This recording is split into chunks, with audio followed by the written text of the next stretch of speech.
Olá, está no ar o Rádio MP Entrevista. Eu sou o jornalista Marco Aurélio Franco e vou conversar agora com o promotor Daniel de Sá, coordenador do Centro de Apoio Operacional das Promotorias de Justiça de Defesa do Patrimônio Público. O Dia Internacional contra a Corrupção é comemorado no dia 9 de dezembro. Promotor Daniel, de que maneira o MPMG previne e reprime a corrupção? Bom, Marco Aurélio, o Ministério Público, ele tem entre as suas funções a defesa do patrimônio público, as atuações que são preventivas e as atuações que são corretivas e dentro além dessas também, as atuações que são de cunho de responsabilização, né, que são sancionatórias. Na prevenção, o Ministério Público ele desenvolve sempre trabalhos, né, projetos na área de tentar aprimorar a gestão pública, né, para evitar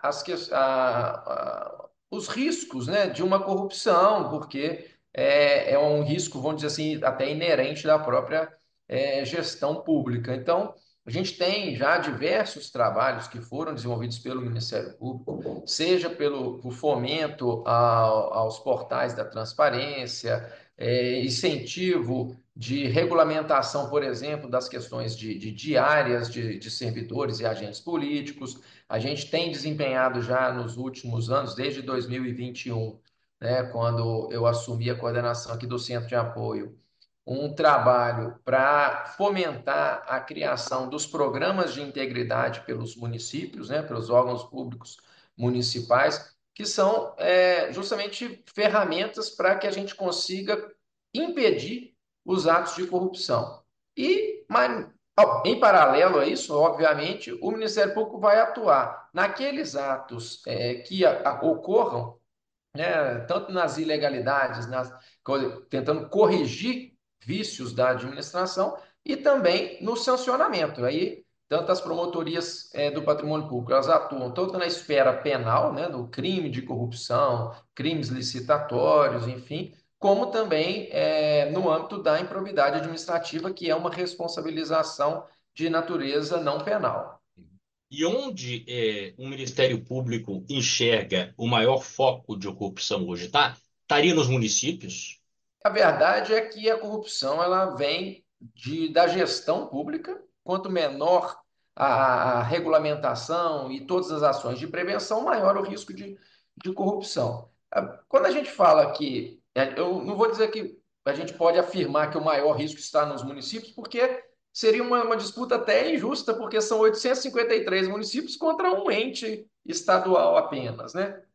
Mas, assim, a nossa realidade mineira, né, de muitos municípios pequenos, com pouca estrutura, é uma realidade que acaba favorecendo situações de corrupção. Por exemplo, os órgãos de controle interno, né, que é um trabalho que o Ministério Público brasileiro está fazendo para estruturar, os órgãos de controle interno, eles são menos estruturados nos municípios menores, né? Muitas vezes o controlador interno do município pequeno, né, que nós temos muitos municípios, por exemplo, com 10, 12 mil habitantes, esse controlador interno ele nem é um servidor efetivo, ele é um servidor, um controlador interno, mas que ele acumula uma série de outras funções. Então você imagina ali uma pessoa que tem que evitar a corrupção, mas ao mesmo tempo ele assina o contrato, ele executa o contrato. Então essa reunião das mesmas funções, né, que é o contrário do que se prega, que é a segregação de funções,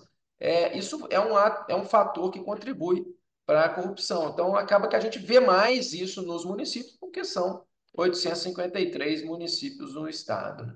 Quais são, promotor, os principais instrumentos que o MPMG, né, que a promotoria tem para atuar contra esses desvios, contra a corrupção? Se a gente pegar no campo da prevenção, o Ministério Público vai atuar como um fomentador de política pública e como um parceiro da administração. Então, ele tem os seus procedimentos administrativos, onde ele pode induzir a política pública, né, de incremento de formas de controle e de uma melhoria da gestão.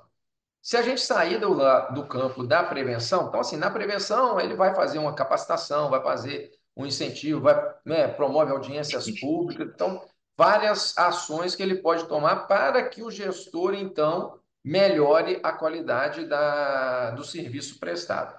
Já no campo da atuação pós-ilícito, né, que é para reprimir o ilícito ou sancionar, aí os promotores têm à sua disposição, na esfera criminal, o procedimento de investigação criminal, ou também o inquérito policial que é conduzido pela Polícia Civil, e a partir daí o manejo de ações penais, né, pelos crimes lá da legislação penal.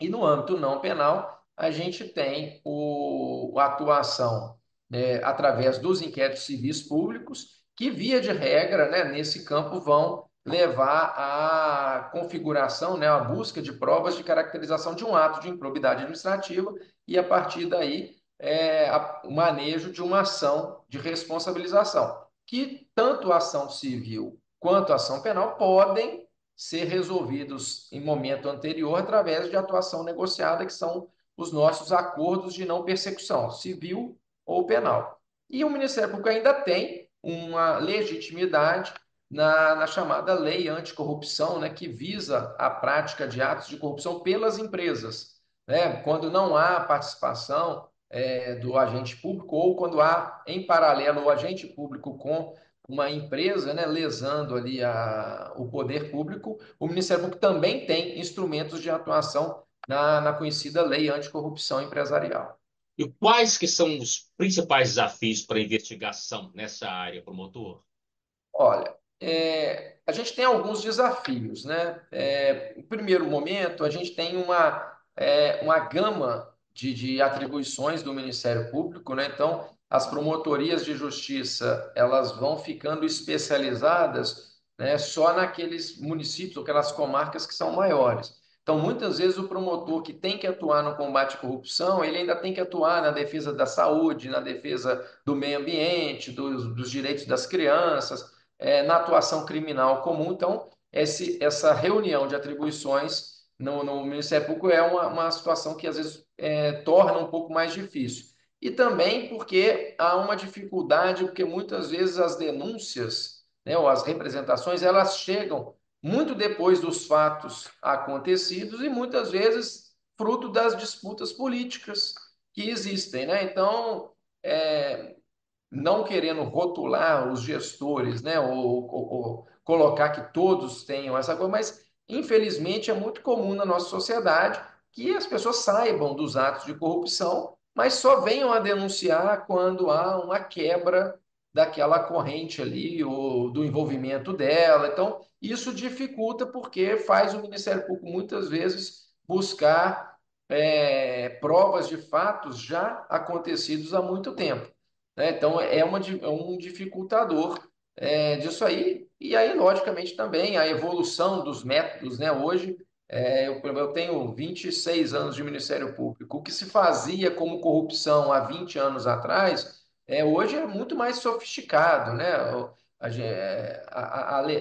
Os mecanismos de controle vão evoluindo.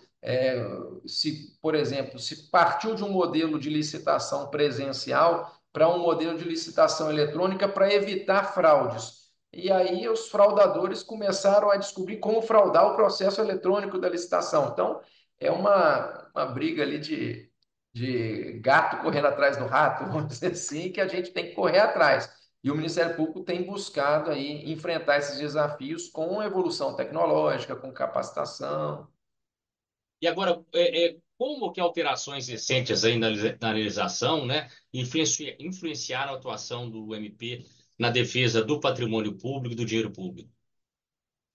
Bom, Marco Aurélio, o que acontece? Toda atuação do Ministério Público, ela é pautada na lei. Então, os instrumentos que o Ministério Público tem são os instrumentos da lei. Então, se a gente pensar assim, a milícia combate o crime lá na comunidade, mas eles não usam a lei, né? Então, as forças oficiais, né, de controle, o Ministério Público entre elas, ele tem que se pautar na legalidade.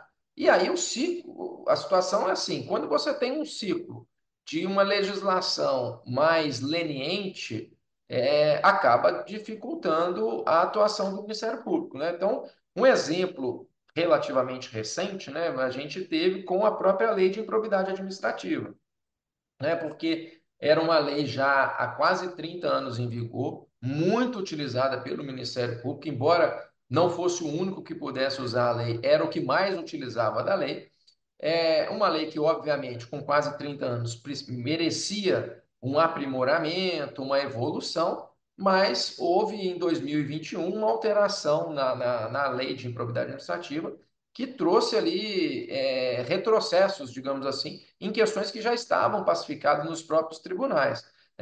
Então, assim, algumas alterações, não todas, mas algumas alterações ali trouxeram sim uma dificuldade, né? A gente tem estudos que comprovam que após essa lei o número de ações propostas diminuiu.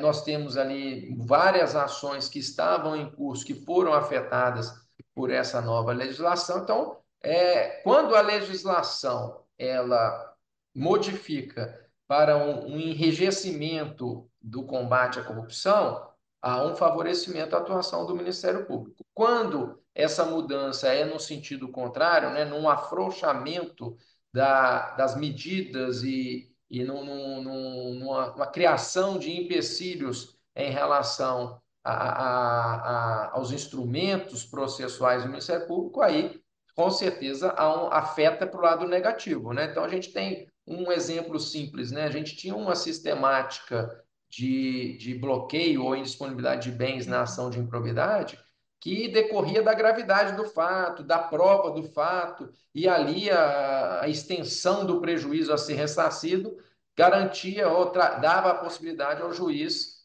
de decretar a indisponibilidade dos bens dos investigados. Isso facilitava tanto que o andamento da ação, porque com os bens indisponíveis o réu não ia querer que a ação ficasse tanto tempo assim, e facilitava até a celebração de acordos, né? Porque o réu se via mais tendente a fazer o acordo. Com a mudança que aconteceu em 2021, o que se tem hoje no cenário é a necessidade de provar, por exemplo, que o réu está dilapidando o patrimônio. Então, é algo que é uma prova muito difícil de ser feita e, a pretexto de coibir eventuais abusos, acabaram praticamente eliminando o Instituto da Indisponibilidade de Bens ali da improbidade. Então, um exemplo ali de uma mudança que impactou negativamente nos meios que o Ministério Público tinha para agir. O promotor, e para encerrar, como que o cidadão pode ajudar o Ministério Público nessa fiscalização e até mesmo combater a corrupção? Existe uma forma? Olha, existem algumas formas, sabe, Marco? Por exemplo, até fruto de questões da legislação, a lei de acesso à informação, ela trouxe a obrigatoriedade dos portais de transparência, os órgãos de controle, Tribunal de Contas, Controladoria, Ministério Público, vem trabalhando no incentivo a esse implemento das políticas, né, de transparência dos gastos públicos, para quê? Para possibilitar que o cidadão seja um fiscal efetivo desses atos.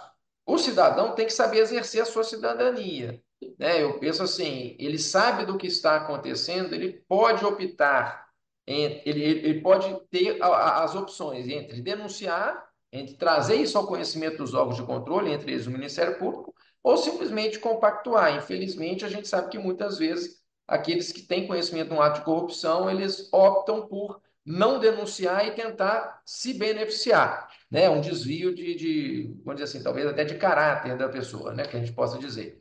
Mas, então, assim, existe esse ponto do cidadão participar como um fiscal da gestão pública, acompanhar, entender que o administrador público é um mandatário dele, é alguém que age em seu nome, então ele tem que prestar contas, ele tem que fazer um bom serviço. Então, nesse controle dos gastos é muito importante, porque o cidadão está ali no dia a dia, ele sabe o que está acontecendo, ele sabe ali quando chega, por exemplo, numa obra pública, quanto que o caminhão chega para descarregar e leva metade dos tijolos lá para casa de algum servidor público e não para a obra pública, ele tem condição de fazer esse acompanhamento e denunciar o Ministério Público pelos meios normais. né? Todos os municípios são abrangidos por uma promotoria de justiça, né? Ainda que não seja a sede. Nós temos a ouvidoria do Ministério Público também, que recebe essas representações, que devem ser o mais fundamentadas possível, com mais elementos possível, para possibilitar que o promotor tenha como fazer uma investigação a partir dali. Não pode ser uma mera ilação. E eu acredito também que o cidadão ele tem um papel crucial no controle da gestão, no mínimo a cada 2 ou 4 anos, né, da cada eleição.